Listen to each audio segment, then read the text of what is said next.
Okay, when you're thinking about y-intercept or an x-intercept, when you're thinking about an intercept in general, you have to think about coordinates on the coordinate plane.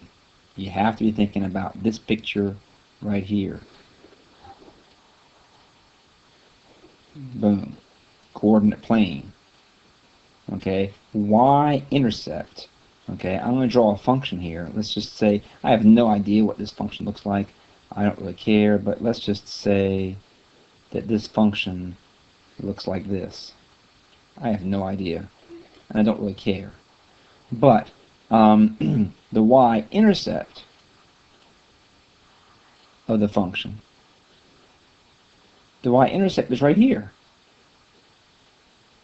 Okay, now that point, think about the coordinates of this point here. That point has an x-coordinate and a y-coordinate. And I would argue that you know what the x-coordinate of that point is. Okay? The x-coordinate of that point, well, I'm not going to give it away. You should know what the x-coordinate of this point is. Now, the y-intercept is the y-coordinate of that point. Here's the y-intercept.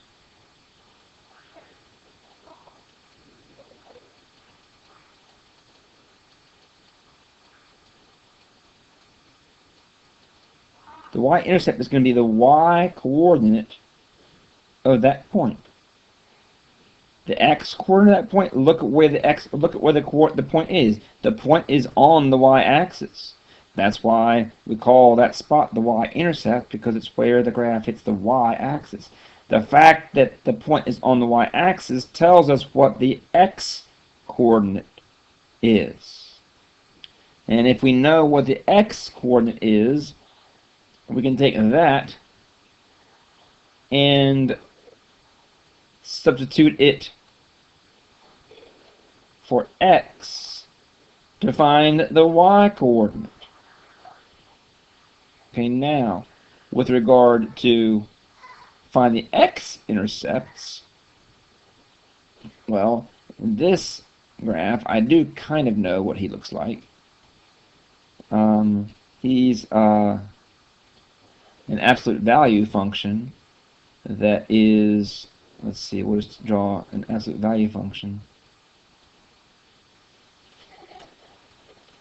Okay, he's an absolute value function that's been shifted because of the -1. That actually shifts him to the left 1 unit and down a couple of units. So it's going to be kind of like this.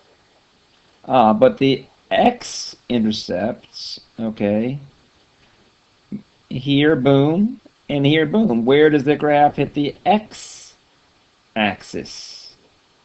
Okay, so these 2 points, well, we know something about those 2 points. We know, well, I should draw them separately.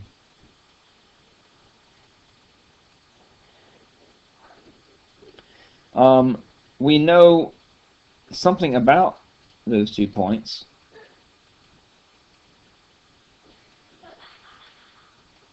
We should know one of the coordinates of those 2 points because of the fact that they're both on the x-axis. We should know their y-coordinate. And so when we figure out what their y-coordinate is, we take that, it's going to be the same, and we substitute it for y and figure out what x would have to equal. Intercept problems, finding intercepts, you must think about the picture, the graphical picture. Think about what axis you're on and think about what coordinate values are when you're on that axis. Hope that helps.